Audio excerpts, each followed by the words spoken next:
Les caprices de la météo jouent décidément des tours au projet Solar Impulse. André Borschberg a été contraint d'atterrir au Japon à Nagoya alors qu'il s'était élancé un jour et demi plus tôt de Nanjing en Chine pour entamer la plus périlleuse étape du tour du monde de cet avion solaire. Un tour du monde qui a débuté au mois de mars. Mais la priorité reste bien la sécurité du pilote, car passé le Japon, il s'apprêtait à rester plus de 6 jours seul à bord de son appareil au-dessus du Pacifique pour rejoindre Hawaï. Et les prévisions météorologiques n'étaient pas bonnes. Il faut dire que rien n'est laissé au hasard et cela demande d'importants calculs à plusieurs niveaux.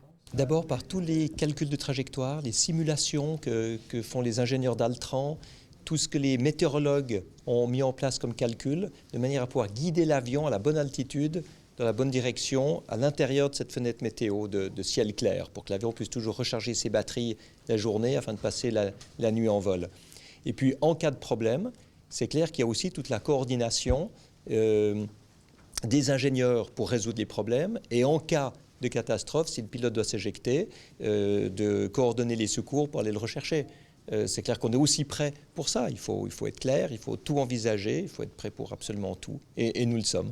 Samedi 30 mai à 20h40, lors du décollage de ce qui s'annonçait être la plus longue étape du tour du monde en avion solaire, le prince Albert II, fidèle aux initiateurs de ce projet si ambitieux mais totalement révolutionnaire, était là pour donner le go tant attendu. So it's my pleasure, Solar Impulse, to give you the go for the takeoff procedure.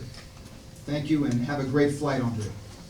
Avec Bertrand, et même hors de sa présence, mais c'est un projet qui est tellement porteur d'espoir pour l'avenir non seulement de la possibilité d'avoir non seulement des avions qui puissent fonctionner à l'énergie solaire, mais aussi pour toutes les formes d'énergie renouvelable et qu'elles doivent faire partie de notre transition énergétique et de nos énergies de demain. C'est important pour nous, c'est encore plus important pour les générations à venir et je crois qu'il faut vraiment accompagner cette évolution et ce projet est là comme symbole de ce formidable espoir que sont les énergies renouvelables. Solar Impulse, dont les ailes sont tapissées de plus de 17 000 cellules photovoltaïques, est parti le 9 mars d'Abu Dhabi pour ce tour du monde, est destiné à promouvoir l'usage des énergies renouvelables. Il faudra certainement attendre maintenant quelques jours pour savoir à quelle date il pourra reprendre son envol.